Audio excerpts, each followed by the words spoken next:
Do narcissists always cheat? If you're playing a game of Monopoly with the narcissist, never let the narcissist be the banker, as the contents of the bank will disappear quicker than a somatic narcissist's underwear at a party. Sage advice indeed. But do narcissists always cheat? Well, what is meant by cheating? Do narcissists cheat generally? And do narcissists cheat in relationships? Let us look at narcissist cheating generally to begin with. In that regard, it is the case that narcissists will look to cheat in some form, generally, in life. Whether it is breaking the rules or bending them, whether it is taking shortcuts to achieve a planning permission on a property by bribing an official, copying somebody else's work to avoid having to put in the hard yards to complete that thesis, whether it might be changing the account of something that has happened to escape culpability for an allegation of wrongdoing. It might be taking something that doesn't belong to us, maybe borrowing something and never returning it, or out and out stealing. The narcissist will always cheat in some form. This is because we have no emotional empathy for the other individual. They're in effect fair game, and their needs come second to ours.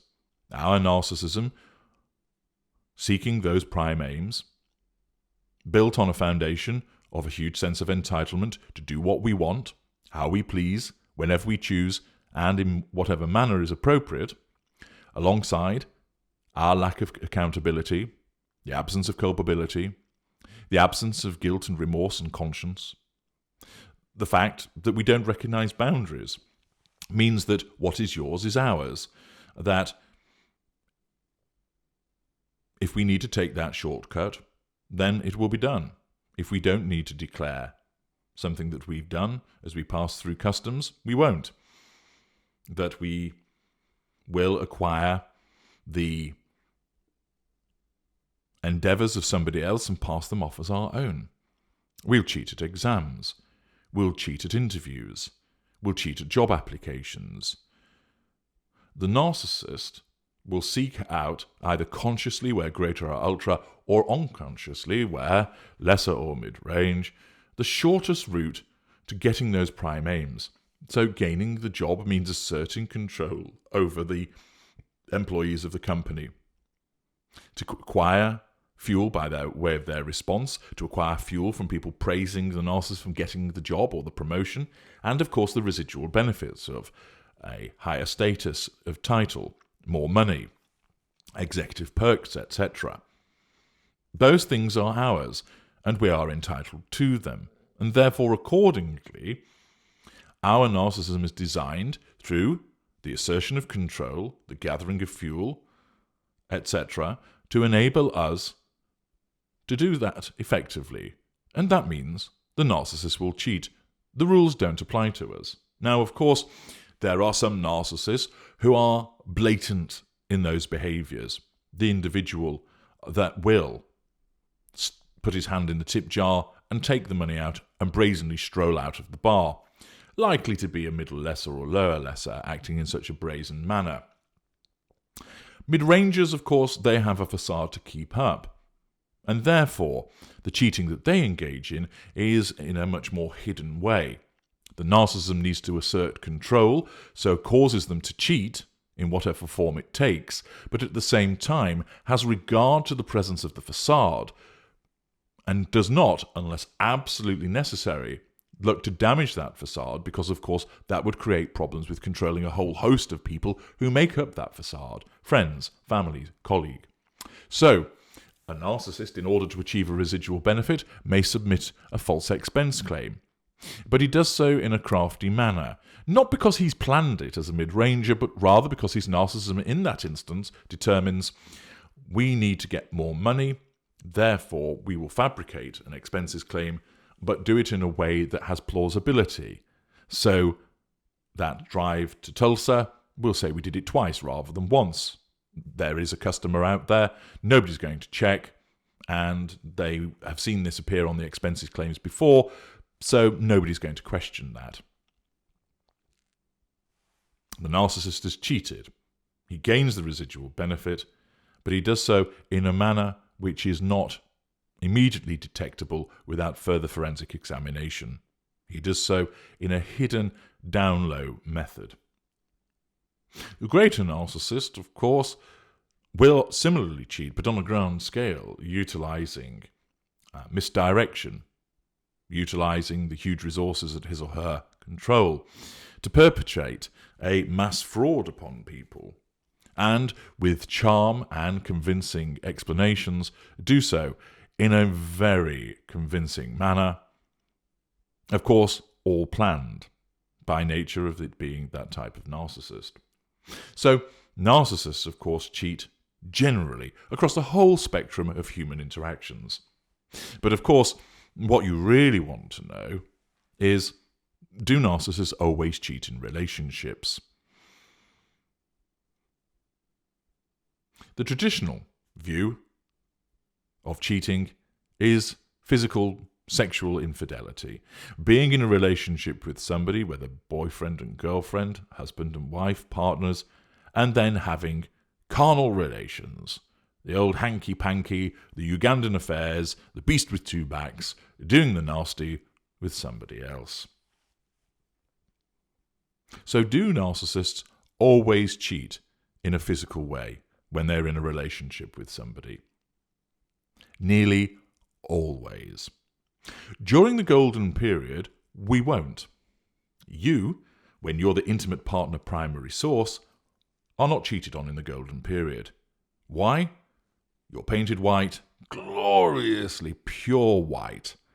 Everything is wonderful, and therefore the narcissism does not want to derail that arrangement. Of course, as you know, it won't last, and when you're the intimate partner primary source, you will be devalued. When you enter devaluation, it's highly likely, though not always, but highly likely, that the narcissist will physically cheat on you.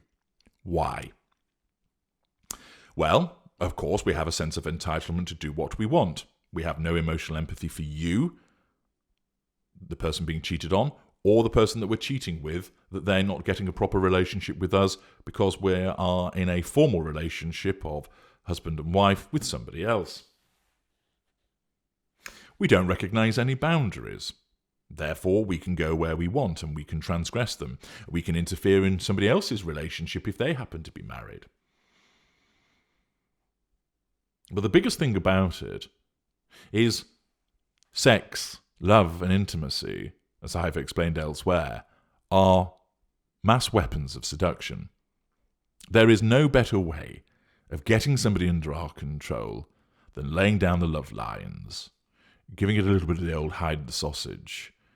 That behaviour enables us to draw you in, because where you're an empath, the world of sex and love and intimacy are all inextricably bound up together. And by utilising sex, we bring you under our control far quicker, far deeper, far more effectively, and thus that is why we cheat. If the most effective way of controlling somebody was to bake chocolate cake, then the narcissist wouldn't physically cheat. They would just go and bake chocolate cake for other people. As it is, the most effective way of drawing somebody to us is through the use of sex and love and intimacy, and therefore sexual infidelity often occurs because it is so good at enabling us to control other people, to get them under control, to draw fuel from them, and for the purpose of potentially getting your replacement when you're the intimate partner primary source in devaluation. So it's all about our needs. We need those prime aims, and in order to get them from other people, because you as the intimate partner primary source are now being viewed as letting us down, we seek that from another person. And cheating on you with them is the most effective way of getting them under control quickly, as it was when we first seduced you. It's the most effective way of getting fuel from them, character traits and residual benefits. And so the narcissist physically, sexually, intimately cheats. It doesn't always happen, because it might be the case that the narcissist is able to control other people through alternative means. But that is highly unusual. It might be that the narcissist is able to gain control over a replacement without resorting to physical infidelity. But there will be another form of infidelity, namely emotional infidelity, financial infidelity, intellectual infidelity, time infidelity. Now, many people don't get their panties in a bunch about these different types of infidelity. And it is quite interesting, and it has always entertained me, that people can get so bent out of shape over the fact that their husband has been in fact a prostitute, yet they don't get too concerned about the amount of time that they're spending with their best friend, chatting about the world, setting the world to rights, sharing a love of the works of Chaucer, and debating everything until the cows come home. But as soon as there's a laying of lips, all hell breaks loose. The fact is that a narcissist may not always be physically or sexually unfaithful, but a narcissist will always cheat in some form. Always. Because it is necessary for us to bring other people under control whilst we are with an intimate partner primary source. Even if you're dating and you're the intimate partner secondary source and you don't believe there is an intimate partner primary source on the scene, the narcissist will be engaging with other people and doesn't even see that as cheating, because there is no formal relationship in terms of intimate partner primary source. So the narcissist will, even if you think you're exclusive on a dating scenario and you're not yet the intimate partner primary source, the narcissist will be sleeping with other intimate partner secondary sources, because we need to keep at least one other horse in the race to see who can become ultimately the intimate partner primary source. The narcissist will be emotionally unfaithful, sharing hopes in inverted commas and fears, talking about their life, how they feel about things. Of course, this is typically the behaviour of mid-range narcissists, pouring their hearts out, poor little lambs, talking about how people have made them feel, how they're not wanted at home, how their wife doesn't understand them, how things have gone wrong at work, how their friends don't listen to them, yada, yada, yada. And of course, they don't have many of the emotions that you have, but they believe that they do, and they create the appearance of that. So they make you a confidant. They appear to pour their heart out to you, that you're a shoulder on which they can cry those crocodile tears. Rather than share their hopes and fears and frustrations with their wife or with their husband, they turn to somebody else, and thus they commit that emotional infidelity. Financial infidelity, where the narcissist diverts the resources of the household in part to somebody else, buying them gifts, taking them places, paying for meals, even just giving them money or loaning money. Intellectual infidelity, rather than having shared interests between the person that the narcissist is in a formal relationship with as intimate partner primary source, they share their love of poetry with somebody else, spending time and effort and energy and money pursuing that pursuit with another person when they ought to be dealing with it with that primary source. That isn't the situation where the primary source isn't interested in poetry, so they're involved in a friend, somebody else, but rather, if there are certain pursuits that the narcissist engaged in with the intimate partner primary source, they're now pursuing them elsewhere. There doesn't have to be any sexual behaviour between the two, but the very fact that they're taking something which was meant to be special between narcissist and intimate partner primary source and using it outside of the relationship is an intellectual infidelity. And then there is time. Quite simply, the narcissist spends lots of time with somebody else to the detriment of the time that ought to be spent by virtue of their understood commitment to the intimate partner primary source. Accordingly, Will the narcissist always physically or sexually cheat? Nearly always, but not necessarily. Will the narcissist always cheat in the broader sense of it, in terms of including physical, sexual infidelity, emotional infidelity, financial infidelity, intellectual infidelity, or time infidelity? The answer is absolutely yes. I'm H.G. Tudor. Thank you for listening.